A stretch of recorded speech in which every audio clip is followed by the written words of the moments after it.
여름만 되면 이런 분들이 정말 많기는 합니다. 허리 아픈데 찬물 좀 맞으면 시원하잖아요. 샤워하고 나서 선풍기 바람 쐬고 나면 좀 살 것 같다. 근데 뭔가 손상이 있고 그리고 신경 쪽에 문제가 있는 상황이라면 이때는 통증이 더 증가될 수 있는 그런 상황이라고 보셔야 될 것 같아요.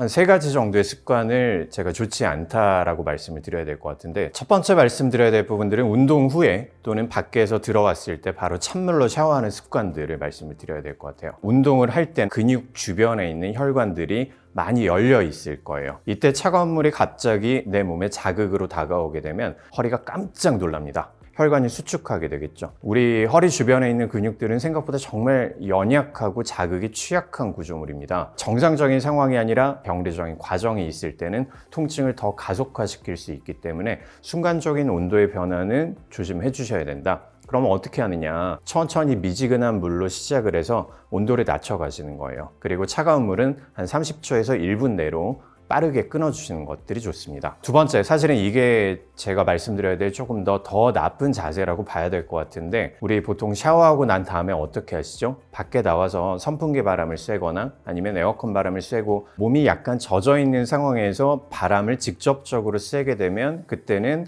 온도의 변화가 훨씬 더 극심해진다는 부분들을 놓치지 말으셔야 될 것 같아요. 겨울철에 보통 뉴스에서 이런 얘기들 많이 하죠. 오늘의 온도는 몇 도이고요. 그 다음 체감 온도는 몇 도입니다. 뭐 습도나 아니면 고도 같은 인자들이 있겠지만 체감 온도에서 가장 중요하게 작용을 하는 것들은 바람이 얼마만큼 불어서 내 몸에 있는 수분을 손실시키면서 온도를 낮춰주느냐. 단순 계산식으로 봤을 때 풍속 1m/s당 0.7도 정도가 낮아진다라고 얘기를 하거든요.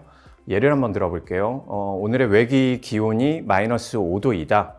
근데 풍속이 5m/s로 작용을 한다 라고 봤을 때 계산을 해보면 -8.5도까지 체감 온도가 떨어지는 거예요. 우리가 5도랑 8.5도는 많이 크죠. 그래서 샤워를 하고 나서 그 다음에 몸이 천천히 제 기능을 회복할 수 있는, 원래 온도로 올라올 수 있는 그 기능들을 만들어줘야 되는데, 이때 어거지로 선풍기 바람이나 아니면 에어컨 바람을 갑자기 쐬게 되면 이 부분들이 크게 문제가 될 수 있다는 거죠. 특히 디스크나 협착증이 있는 분들은 이런 냉한 자극이 훨씬 더 신경이 예민하게 반응을 하니까 내 뇌는 어떤 온도 자극이라는 부분들도 통증으로 해석을 해서 몸을 더 수축시키고 굳혀놓는 부분들을 만들어줄 수가 있을 거예요. 그렇다면 따뜻한 물로 샤워를 하게 되면 이 부분들이 또 괜찮으냐? 뜨거운 물을 오래 맞는 것도 무조건 좋지는 않다라고 말씀을 드리거든요.